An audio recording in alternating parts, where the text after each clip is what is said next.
Obviously, people get pretty attached to team names, mascots. President Donald Trump couldn't resist the opportunity to criticize a political rival. They call her Pocahontas. I'd think about changing it. And in fact, if you use the term, you get criticized. Presidents should not be telling the Washington Redskins to change their name. Our country has far bigger problems, exclamation point. Focus on them, not nonsense. NFL Commissioner Roger Goodell stepped lightly into the controversy. If we are offending one person, we need to be listening. Like Roger Goodell, I was very shocked that he made that statement. It didn't even look like there was any pressure on him. He made it out of nowhere. It's a controversy that doesn't seem to be going away anytime soon. There are some Native Americans who find this highly and incredibly offensive. The name was never a label. It was and continues to be a badge of honor. But within minutes, the Native American group at the center of the football firestorm hit back. It's obvious. We have gone over the history many times. The Washington R words were no more after FedEx threatened to pull funding, and the team name, thus, was changed. However, its influence was well documented, leading to the resounding conclusion, this name simply never should have been.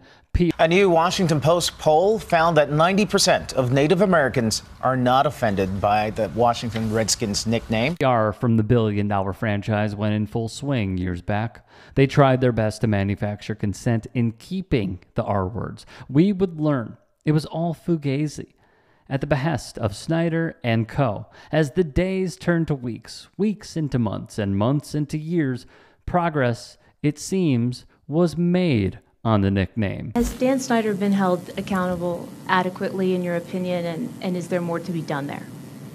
I do think he's been held accountable for. I think the organization has been held accountable for. That was until the topic came to the now former governor of the team, Dan Snyder. They have reached a settlement with a former team employee who accused owner Dan Snyder of sexual misconduct in 2009, according to multiple reports.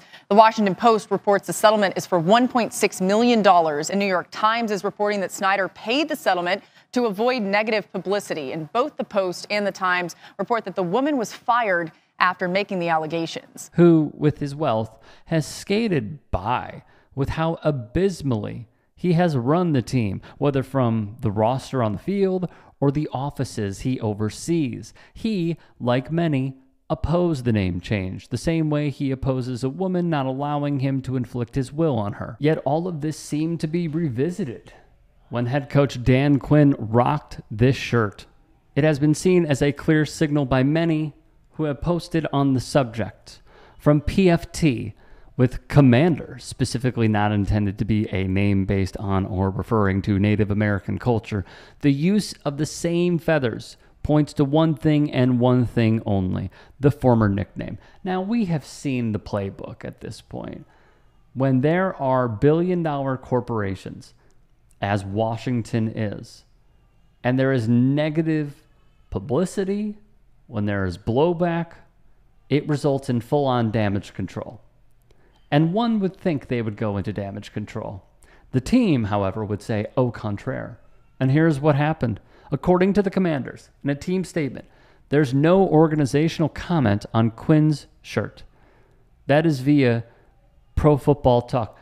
Now, one would think, once again, that they would give specifically an adamant denial, a strong response, instead of what is, let's be clear, quite ho-hum, and showing a severe sign of indifference. Now, why is that? It's likely because of this man, Josh Harris, a billionaire who runs and owns the team. Harris has referenced the glory days of the franchise, wrote CBS Sports, but never discussed changing the name back. Harris was also asked this offseason of another rebrand of a name other than Commanders, but pushed that aside toward other tasks the franchise needs to work on, opting to go the roster and stadium route. Let's touch on the latter. That's sewage.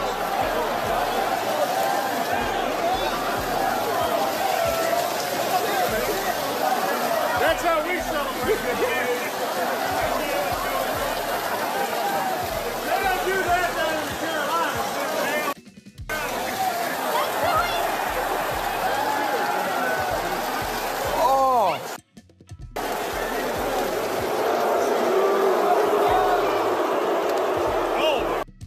team denied what the fans said it was, which is the least bit surprising, but there's more. September of 2022, this fan took this video of urinals leaking in the bathroom. The question many ask all the time, why does the team just simply not care? Who could forget when Jalen Hurts was walking towards the tunnel after an Eagles W back in January and the railing collapsed, forcing fans to the ground? I mean, look at it from this angle. The railing just completely broke off. The team would be sued over it. Even the club level seats are in poor condition. The leather is gone. This is not some folding chair you bring to your 10-year-old soccer game. This is an NFL stadium. Not that they're wrong in thinking something must give. These were the scenes from a broken down stadium, the infrastructure eroding in real time, and a fan base given that much more ammo to despise the team they somehow, someway remain so loyal to. They did draft Jaden Daniels. They are in a better position today than they were prior to the draft, to be very clear. But with the infrastructure decaying, as I just stated, it is time for not just a reboot when it comes to the roster, but also where this team plays. And that's being played out right now. More from Harris, who said in the past, look, there was a portion of our fan base that felt disrespected by the former name. Sports are supposed to bring people together and not be a distraction. I don't want distractions. I thought it was important that we end the conversation. Sans all the we hold hands and sing Kumbaya around the football field. Many fans refrain from either using the old team name, which is rooted in racism, or the new Commanders, which has not been well received. Even Washington football team, it appeared, performed better with the fan base, which brings us back to Quinn.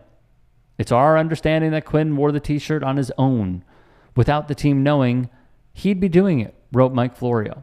Although it might have seemed like a trial balloon of sorts for the head coach to display a mashup of the current logo and the former logo, the Commanders are not testing the waters for a potential revival of the abandoned name and logo, or for incorporation of aspects of the old logo into the new one. It is a fair theory. Let me be crystal clear. To dangle the carrot, right? To throw it out to everybody and see what sort of reaction it will draw is a practice that many undertake. And if Quinn was this rogue employee, then so be it. But if we go back to specifically the shirt, because this has many layers, it's not officially licensed. And this is via NBC Sports. The bots flooding social media with links to purchase the shirt are peddling something that infringes on the organization's trademarks. The fact that Dan Quinn inadvertently aided and abetted infringement efforts creates a separate set of headaches for the team, which will need to mobilize its lawyers to cease and desist the purveyors of the t-shirt in order to protect the associated copyrights. A fine journalist at Front Office Sports is AJ Perez. And his Twitter's popping, by the way. You should follow him on there. He would write this. For the last several Super Bowls, the NFL holds a counterfeiting presser a few days before the game. Fans get reminded. Non-licensed gear is bad. Law enforcement shows off all of this fake merch. Maybe Dan Quinn's shirt will be in the pile of the next Super Bowl. So, Ace Ventura. So, here is my take. Washington should just go back to the Washington football team. That is what should happen. You know, the Commanders, it has been short-lived. You can simply stop right now and have a rebrand that is strong. They probably won't. And when others, including team presidents and what have you, were asked about this, they have said it's not happening to go back to the Washington R words, but the door does have a crack slightly open because these are calculated responses. A united front on what to say and what not to say, including when there is a changing of the guard with a franchise that has been in paramount disarray for not just a year or two, decades, because of their failed leadership. So what does the new roster, what does the new administration rather want to do? Start out on the right foot. They want to start out on the right foot in order to get their fans back that they may have lost through the Dan Snyder years, and also others through a complete rehaul from the top down. That could include the team name. Would they go back? I do not believe so. I do not believe so. But considering that they did not vehemently come out and say, this is not our thing, we are not going back, we are looking at our options, but that will never be again. They didn't do that, which leads one to believe that it is likely being discussed. The big question is, do they deal with the blowback from that potential decision?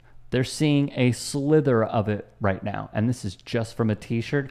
Do they want that times 100? That's the question. If you can, please do support us here at TYT Sports. Become a channel member. Go to youtube.com/TYT Sports and click the join button, and or go to TYT.com/join. In addition, you can follow me on Twitter, Instagram, and TikTok. Appreciate all the love.